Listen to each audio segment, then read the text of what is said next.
नमस्कार साथियों। Point series में मेरा ये वीडियो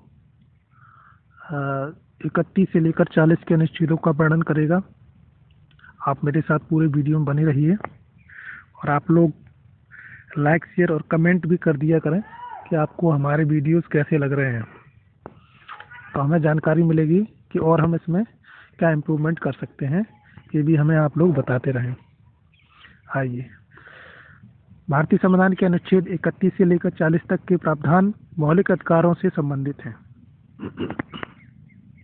इनमें उद्देश्य मौलिक अधिकारों के संरक्षण के साथ साथ सामाजिक और आर्थिक न्याय को भी सुनिश्चित करना होता है। इनका अनुच्छेद 31 में संपत्ति के अधिकार से संबंधित है। अनुच्छेद मूल रूप से मौलिक अधिकारों में शामिल था, लेकिन इसे 44वें संशोधन अधिनियम 1978 के द्वारा इसे मौलिक अधिकारों से हटा करके कानूनी अधिकार में इसको ला दिया है। ठीक है, ये हमें ध्यान रखने वाला है, कई बार एग्जाम में आ भी चुका है।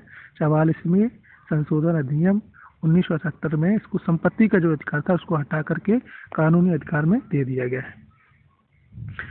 अब अगले पॉइंट पर आते हैं। अनुच्छेद 31A और 31B के तहत सरकार कृषि भूमि अधिग्रहण, औद्योगिक विकास और सामाजिक कल्याण के लिए कानून बना सकती है, भले ही ऐसे कानून मौलिक अधिकारों के विरुद्ध हों। अब अनुच्छेद अगला पॉइंट आता है, ये तो ए और बी पॉइंट में हो गया। और आर्टिकल 32 यह मौलिक अधिकारों के संरक्षण के लिए है, न्यायिक समीक्षा का अधिकार प्रदान करता है।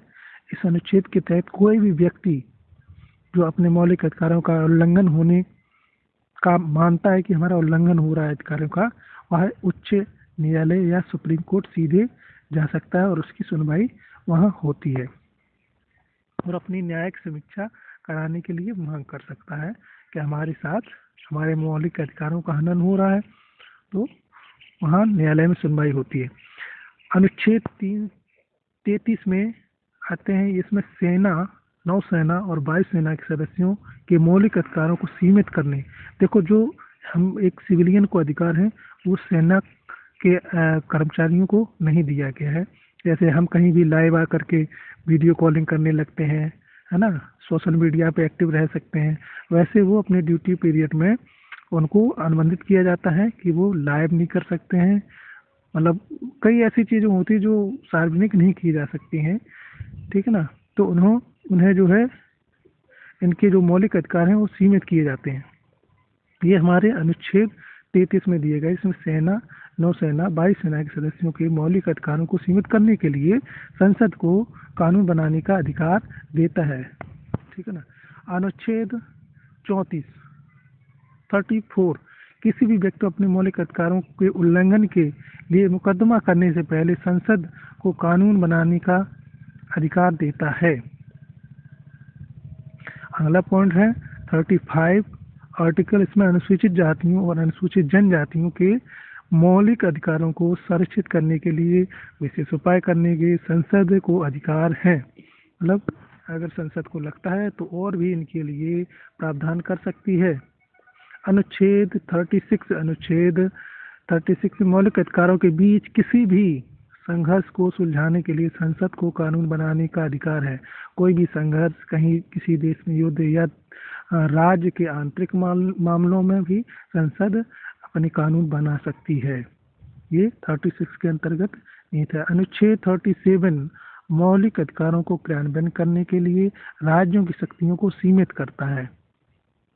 किसी के मौलिक अधिकारों का हनन न हो, इसके लिए 37 में प्रावधान है कि उनको सीमित किया जाए। राज्य की जो शक्तियां हैं सरकार की, उन्हें सीमित करता है, ठीक है। और एक चीज़ तो बड़ी महत्वपूर्ण है कि संविधान की विवेचना सिर्फ सुप्रीम कोर्ट को अधिकार है, वो अपने हिसाब से उसकी व्याख्या कर सकता है, ठीक।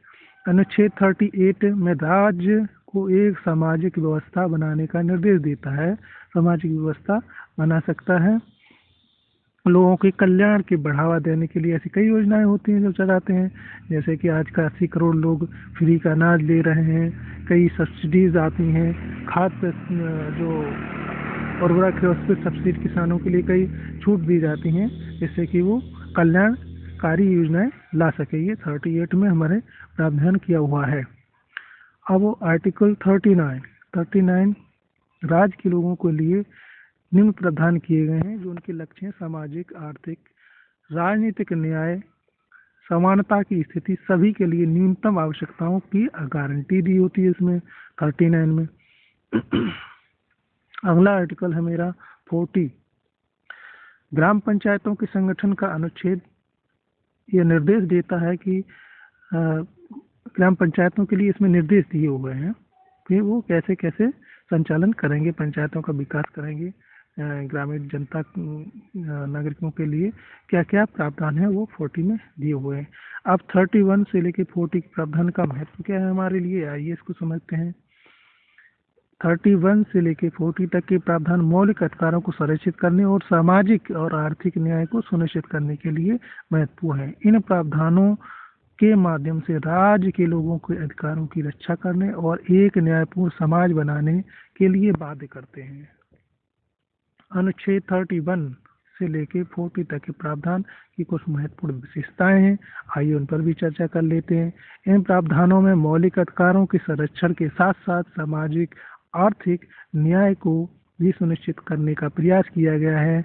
इन प्रावधानों में न्यायिक समीक्षा का अधिकार प्रदान किया गया है जो मौलिक अधिकारों के संरक्षण के लिए एक महत्वपूर्ण गारंटी है। इन प्रावधानों में संसद को मौलिक अधिकारों को सीमित करने के लिए कुछ विशेष शक्तियां दी गई हैं, लेकिन इन शक्तियों का प्रयोग बड़ी सावधानी से किया जाना चाहिए।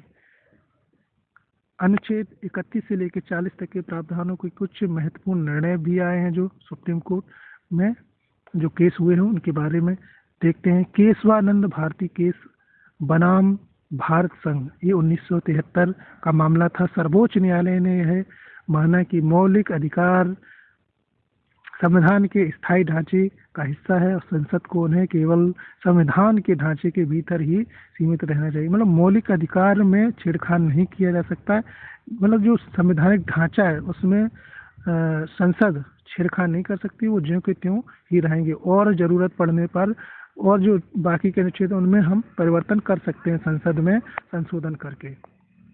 तो आपको ये वीडियो कैसा लगा आप बता सकते हैं, आपको ये जानकारी कैसी लग रही है आप कमेंट में बता सकते हैं और लाइक शेयर करते रहिए। आगे फिर मिलते हैं दूसरी वीडियो में। धन्यवाद।